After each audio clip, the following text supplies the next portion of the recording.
Olá, lindões e lindonas, tudo bem com vocês? Bom, gente, no vídeo de hoje eu vou falar sobre o meu relacionamento abusivo. Muita gente sabe do que eu tô falando, sabe de quem é. Não quero passar nenhum detalhe pessoal da pessoa. Eu acho que tudo que aconteceu por algum motivo, enfim, e eu não tenho mais nada com essa pessoa, não tenho nenhum tipo de contato com ela. Então a minha intenção aqui não é, quer falar, não sei do que. Não, gente. Quero falar uma experiência minha, que muita gente já me pediu sobre isso. Quando eu falava que tinha passado por um relacionamento abusivo, muitas pessoas tinham dúvida do que era isso, como que aconteceu e como foi pra mim, enfim. E hoje eu vou contar toda a minha história. E é isso, gente. Um tempinho atrás eu conheci uma pessoa, a gente tinha a mesma idade, os mesmos planos de ter algo sério, de um relacionamento mais sério, enfim. E a gente se deu bem logo de cara, conversando pelas primeiras vezes. E eu percebia nele uma vontade muito grande de fazer dar certo, que é aquilo que eu sempre tive também, uma vontade muito grande de fazer dar certo. E aprender a gostar daquela pessoa que você tem coisas em comum. Existiam alguns pontos negativos que eu naquele momento não me atentei. E também tava tudo bem, gente. Tipo, não é o motivo que a gente terminou, não foi bem esse. Então, tudo bem. Ele não morava na mesma cidade que eu. E todos os meus namorados que eu tive não moravam. Só meu primeiro namoradinho, que eu namorei por 8 meses. Eu tive 2 namoros sérios, né, gente? E fiquei algum tempo com algumas pessoas que, tipo, acabaram conhecendo a minha família. Hoje eu gostaria de me envolver com alguém da minha cidade pra ter um pouco mais de rotina junto, enfim. Gente, eu vou tentar abreviar o máximo essa história, tá? Porque é uma história bem longa. E eu fico meio assim de contar porque as pessoas que, sei lá, por algum motivo, não sei se é todo mundo que passa por relacionamento abusivo, parece que você sente meio que uma pressão pra não falar sobre isso. E eu sofri essa pressão também. Então hoje eu fico meio assim de contar, mas eu quero fazer o meu melhor nesse vídeo, contando a minha parte da história. Logo que a gente se conheceu, ele se prontificou pra vir me ver, uma rapidez assim muito grande. A gente tava conversando há dias, ele falou, vou ir, a gente vai almoçar junto, não sei o que. E eu achei muito legal porque era longe. E a primeira coisa que passou pela minha cabeça é, nossa, esse menino vai vir não sei de onde, não sei quantas horas de carro, só pra almoçar comigo. Eu achei muito legal. E a gente almoçou, foi legal. No primeiro dia que a gente almoçou, gente, a gente já saiu de mão dadas no shopping. Achei fofo, gente. Falei, nossa, que legal, né? Todo mundo vendo que a gente tá de mão dada no shopping. Eu não gosto muito de sair em público com alguém que eu tô conhecendo pela primeira vez, ainda mais, né? De mão dada, beijar em público, esse tipo de coisa eu nunca faço. Então, tipo assim, era saindo um pouco do normal pra mim, né? E eu acho que eu tava há muito tempo solteira. Eu tinha gostado muito de uma pessoa, não tinha dado certo e eu fiquei muito tempo solteira. E aí eu conheci ele, então eu falei assim, cara, é hora de tentar fazer dar certo. E aí a gente começou a tentar. Passou pouquíssimo tempo desse primeiro encontro, desse primeiro beijo, desse primeiro andar de mãos dadas, que ele me pediu em namoro. E ele começou a mandar umas mensagens assim que eu achava profunda demais, porque a gente tava começando, né? Que era falar que eu era muito especial, que ele não parava de pensar em mim, que ele já tava com saudade. E aí ele já quis me apresentar pra família dele. Então no dia que ele me pediu em namoro, eu estava na casa da família dele. Eu achei muito rápido, mas eu achei assim, tanta coisa que a gente planeja dar errado, né? Então vamos só viver pra ver se vai dar certo? Vamos viver. Olha, gente, é aquela coisa, né? A gente não sabe se amanhã a gente vai estar aqui, mas a gente tá. E, gente, a gente teve um relacionamento super legal nesse início, que era estar junto o tempo todo. Então, se ele saía, ele me levava, se ele ia fazer uma coisa, eu tava junto. Ele conhecia minha família, eu conhecia a família dele, gostava de todo mundo, eu gostava, né, de todo mundo da família dele. Nunca tive problema nenhum com ninguém. E eu percebia assim umas coisinhas, sabe? Eu via umas coisinhas acontecendo que eu não achava legal. Mas ainda assim eu falava, não vou me meter, não é um problema meu, não é um assunto que eu tenho que me importar. No final do vídeo eu vou citar alguns pontos que eu tinha visto durante a relação e ignorei. E eu tenho certeza que se você tá passando por um relacionamento, você vai tá vendo. E você pode ignorar ou não. E eu te aconselho a não ignorar. A gente ficou um tempo juntos e começou aquela história. Era longe, vai, vem. Eu comecei a ir. ficava 15 dias lá. Voltava, ficava 15 dias aqui. Fui perdendo a minha rotina daqui. E aquele love bomb, né? Aquela bomba de amor. Eu amo você, é tudo pra mim, não me vejo mais sem você. E era isso todo dia. Não tinha um dia que eu acordava sem uma mensagem, com declaração, com texto dizendo quanto gostava de mim. Não tinha um dia que não conversávamos, que não tinha ligação. Então era um relacionamento que eu queria estar vivendo, sabe? Tipo, ai, rotina junto, e enfim. Então eu tava gostando muito de tudo aquilo. E numa inocência muito grande de achar que era tudo verdade. Então, gente, pra mim foi assim, eu fui vivendo, e era viagem, era uma coisa, fui perdendo uma coisa, fui perdendo outra. Não tô dizendo que é culpa dele, não é culpa de ninguém. Eu quis, igual já me falaram aqui muitas vezes, Bárbara, quando você tá namorando, você abre mão das suas coisas pra viver um namoro. É porque o meu sonho, o meu plano de vida, o meu propósito de vida sempre foi casar, gente. E eu sabia que quando eu me relacionasse, eu ia me dedicar pra isso. O meu plano de vida não é trabalhar e ficar rica. O meu plano de vida não é ser aliás, eu também quero trabalhar, eu também quero ter o meu dinheiro, eu também quero ser uma profissional de sucesso, mas o meu maior plano é ter a minha família. Então eu sempre me dediquei muito pra isso, mas isso não quer dizer que eu nunca me dediquei pro trabalho, porque eu sempre me dediquei muito, inclusive, né? Enfim. Mas, gente, eu trabalho, eu estudo, e na época eu tava exatamente assim. Eu trabalhava, estudava e tava com ele tentando fazer dar certo. E esse vai, vem pra cá, vem pra cá. A gente passou meses juntos, não teve pedido de namoro especial.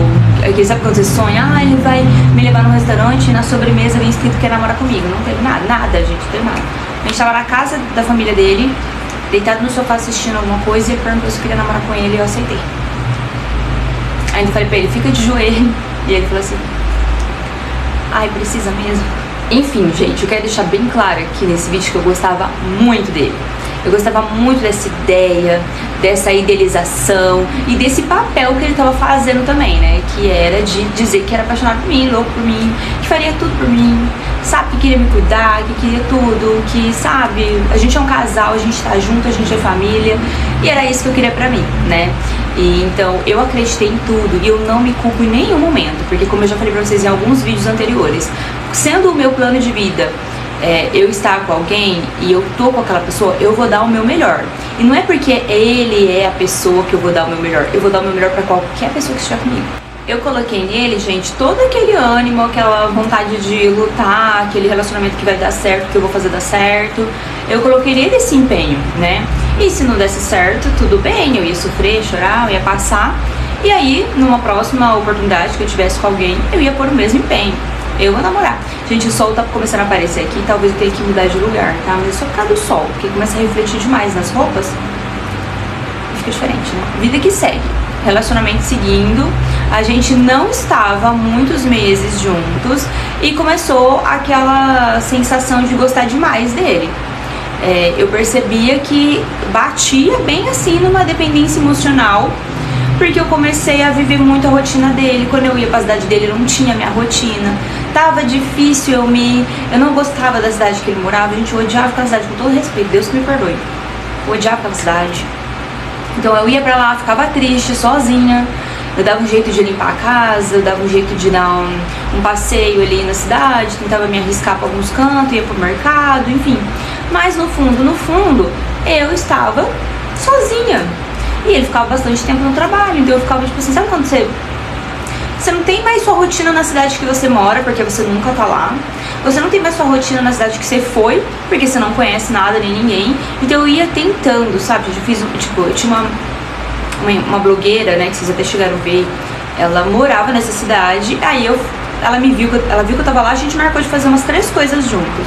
Então, tipo assim, dos meses todos que eu tava lá, eu saí com ela 3 vezes. E de resto, eu ia num café que tinha 3 quadras pra cima. De vez em quando eu dava umas voltas na cidade, tipo, andando, eu ia direto, um pouco pra cá, um pouco pra lá. Tinha pensado uma vez em ir na igreja, mas ele não gostava muito. Ele era de uma outra religião, né? Então ele queria ir na dele, e ele não era de ir. Aí eu percebi, tipo assim, nossa, ele tá querendo na dele só porque eu quero ir na minha. Ele não era uma pessoa que falava assim, nossa, eu vou hoje na igreja, hoje eu vou na igreja. Ele nunca ia. E quando eu comecei a convidar ele pra ir na minha, ele foi uma vez, e depois, aliás, gente, depois que ele saiu do culto, ele começou a falar muito mal da minha igreja, eu fiquei muito chateada. E ele queria ir na dele. Daí eu fiquei tipo assim, não tô entendendo. Nem na igreja ele gosta de ir, agora ele quer. Toda vez ele quer ir na dele. Me afastou muito da minha também. Que quando eu tava aqui em Prudente eu conseguia ir de vez em quando. E quando eu tava lá, não conseguia ir. Tá bom. Um belo dado momento, a gente conversou. E ele falou assim, olha, eu quero que você venha morar comigo. Quero que você venha morar aqui. E aí você pode deixar seu apartamento, deixar suas coisas. E acho que vai até mais fácil, porque daí com o seu dinheiro você guarda seu dinheiro pra você. Aqui tudo tá pago já, porque eu moro aqui, então tá tudo pago por mim, não precisa se preocupar com nada. Não vai aumentar nenhum gasto com você aqui, pouca coisa. E o seu dinheiro você guarda pra fazer suas coisas. E é isso. E eu peguei e falei assim, olha, eu não tenho essa intenção de morar com ninguém sem casar. E tá tudo bem, mais pra frente a gente dá um jeito, resolve e tal. Ele falou, então a gente vai casar.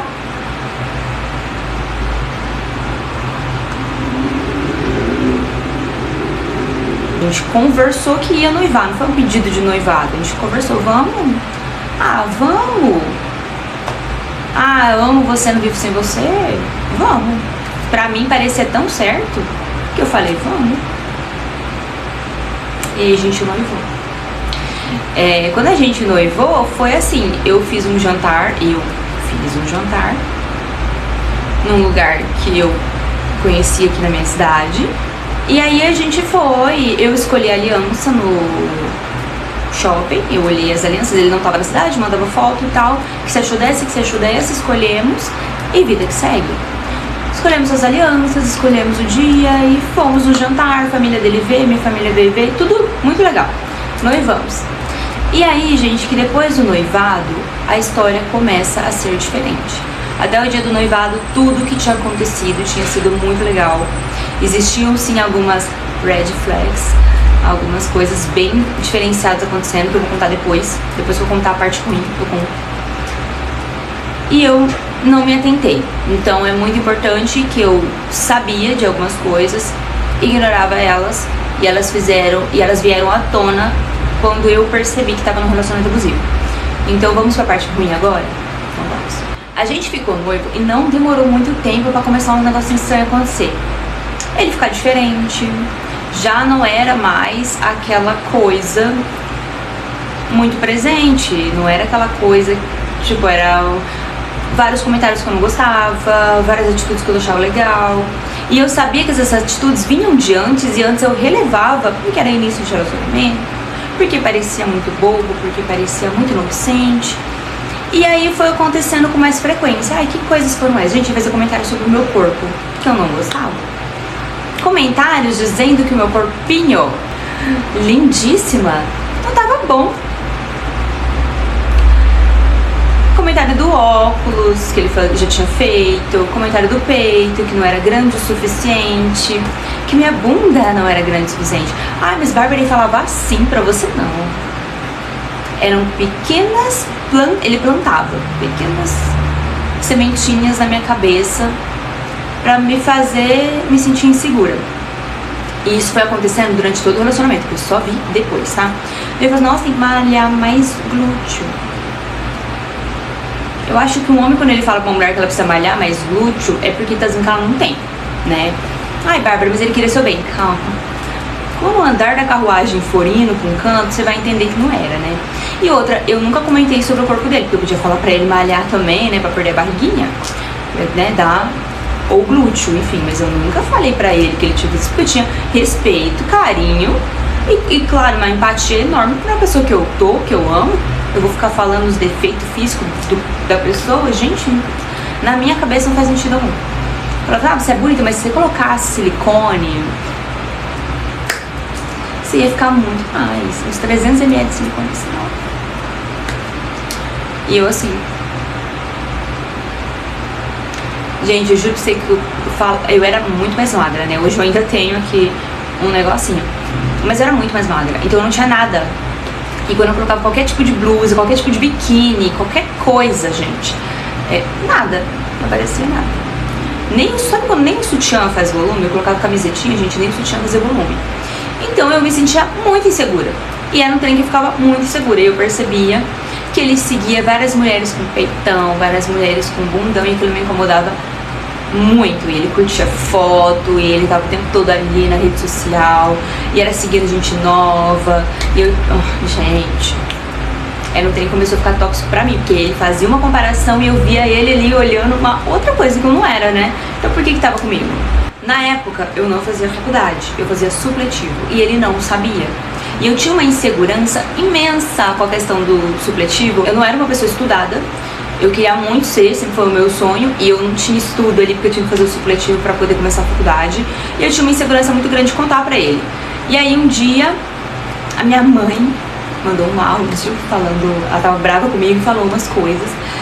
E ele pegou meu celular, eu tava tomando banho, não vi nada, ele pegou meu celular, porque eu sempre deixava o celular perto dele, e mexeu no meu celular. E não era a primeira vez que ele mexia no meu celular escondido. Ele lia mensagens com a minha psicóloga, ele lia mensagens com a minha irmã, com a minha família, ele abria as mensagens com a minha mãe, e eu não sabia que ele tava fazendo aquilo. E eu não me importava, porque eu não escondia nada dele, não era uma coisa tipo assim, é claro que as conversas que eu tinha com a minha mãe, e se minha mãe tava me xingando por algum motivo, eu não ia falar pra ele. Então, a minha mãe me xingou aqui. Ela tá quebrando o pau comigo, sabe por quê? Porque eu passo mais tempo aqui do que lá. E ela acha que eu tô abrindo mão da minha vida e do meu trabalho pra ficar perto de você. Então eu não contava pra ele. Minha mãe sempre tava possessa de raiva e falava pra mim, e eu não contava pra ele, porque eu acho que eu não via sentido assim, tipo assim, então amor, você nem sabe. Minha mãe odeia você. Rapaz, se ela pudesse, ela vinha aqui me buscar. Nossa, ela te odeia, ela não gosta muito da sua cara, assim. Ela não te acha simpática, ela não te acha legal, ela não te acha um cara bom pra mim. E ela tá vendo que eu tô perdendo todas as minhas coisas, vindo pra cá, deixando a minha casa de lado, meus trabalhos, pra ficar aqui. E aí minha mãe tava falando um monte de coisa lá e eu, gente, eu realmente não me importei. Eu respondi minha mãe normal, falei, mãe, não vou nem te responder hoje, não vou discutir, não quero brigar, alguma coisa assim. E ele viu e ele tava mexendo no meu celular e eu não sabia que ele mexia.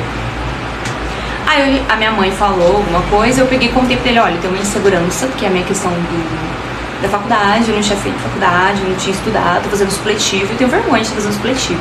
E eu contei pra ele, gente, todos os meus maiores segredos, as coisas que eu nunca contei pra ninguém, e as minhas maiores inseguranças. E ali foi ladeira abaixo, porque ele começou a usar tudo contra mim.